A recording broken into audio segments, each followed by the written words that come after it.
ఎర్ర సముద్రంలోకి అమెరికాకి చెందినటువంటి ఏ నౌకొచ్చినా సరే కాలి బూడిదైపోద్ది, మంటలు వ్యాపించేస్తాయి, ఇక మీ ఇష్టం అన్న విధంగా ఇప్పుడు హూతీలు అయితే పరోక్షంగా అమెరికాకి అయితే హెచ్చరికలు జారీ చేశారు.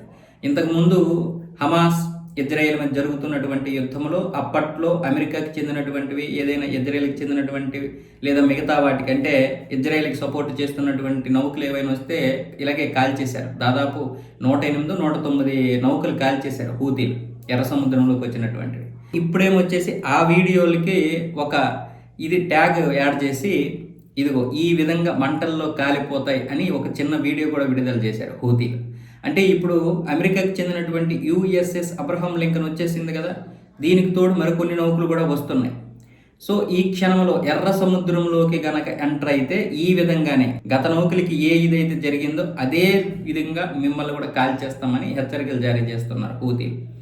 వాస్తవానికి ఇంతకుముందు హమాస్కి సపోర్ట్గా చేశారు, ఇప్పుడు ఇరాన్కి సపోర్ట్గా చేస్తారు. ఎందుకంటే ఇరాన్ పెంచి పోషించిందే ఈ హూతీ కావచ్చు, లెబనాన్ కావచ్చు, హమాస్ కావచ్చు, మరికొన్ని ఉగ్రవాద సంస్థలు కావచ్చు, పెంచి పోషించింది. కాబట్టి ఇప్పుడేమొచ్చేసి వీటికి కాపాడే ప్రయత్నం చేస్తున్నాయి ఇరాన్ని. ఇవన్నీ ఎలా ఉంటాయంటే వీళ్ళు ఏనుగు ముందు కప్పగింతలు వేసినట్లు ఉంటాయి, అంతకుమించి ఏం లేదు. అమెరికా లాంటి దేశాన్ని ఎదుర్కోవడం హూతీల వల్ల కాదు. హూతీ, లెబనాన్ ఏ వచ్చినా సరే ఏం చేయలేవు. అంటే ఇప్పుడు ఉగ్రవాద సంస్థలు కాబట్టి వీళ్ళకేం ఇది లేదు కాబట్టి ఏదో ఒక విధంగా దాడి చేయడానికి ప్రయత్నాలు చేస్తున్నాయి తప్ప అది అమెరికా తలుచుకుంటే వీళ్ళని ముదుట లేపేస్తారు, ఎందుకంటే ఇజ్రాయెల్ సహాయంతో.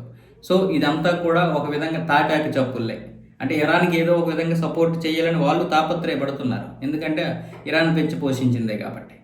అసలు ఇరాన్ వీళ్ళందరినీ పెంచి పోషించేదానికంటే ప్రజల మీద దృష్టి పెట్టి, పరిపాలన మీద దృష్టి పెట్టి, ఆ రియల్ విలువ పడిపోకుండా మంచిగా కాపాడుకుంటే ఈరోజు ఈ పరిస్థితి వచ్చేది కాదు.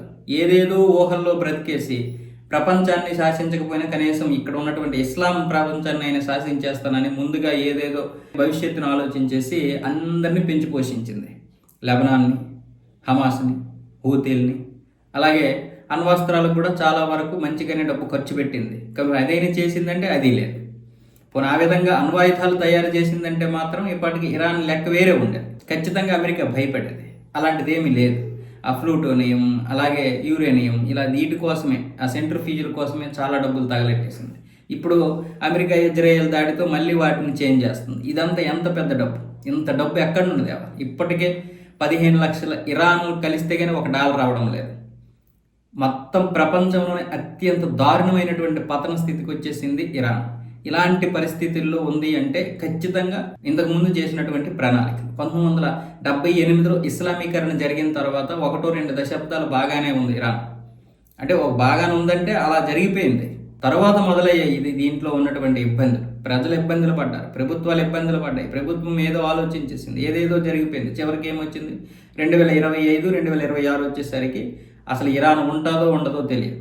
అంటే ఇప్పుడు అంతర్జాతీయంగా అమెరికా లాంటి దేశం దాడి చేసి ప్రభుత్వాన్ని నడిపే పరిస్థితికి వచ్చేసింది ఇరాన్. అందుకే ఉగ్రవాదాన్ని నమ్ముకోవద్దు అనేది. ఈరోజు పాకిస్తాన్ పరిస్థితి అంతే, రేపు బంగ్లాదేశ్ పరిస్థితి అంతే. మతం ఆధారితంగా ఏ రాజ్యాలు అయితే పరిపాలిస్తాయో ఆ రాజ్యం పతనావస్థకి రావాల్సిందే. ఎందుకంటే ఇప్పుడు ప్రపంచం ఉన్నటువంటి పరిస్థితుల్లో అందరూ మారాలి. ఆ విషయం దుబాయ్ గ్రహించింది, ఖతార్ గ్రహించింది, సౌదీ గ్రహించింది, ఒమన్ గ్రహించింది, చివరికి యమన్ కూడా గ్రహించింది. కానీ వీళ్ళు మాత్రం గ్రహించడం లేదు. రేపు ఇదే పరిస్థితి. పాకిస్తాన్ దగ్గర ఒక 4 అణ్వాస్త్రాలు లేదా అణ్వాయుధాలు ఉన్నాయి కాబట్టి ఆ మాత్రమైన కానీ దాన్ని కూడా అసలు దేకే పరిస్థితి ఉండదు.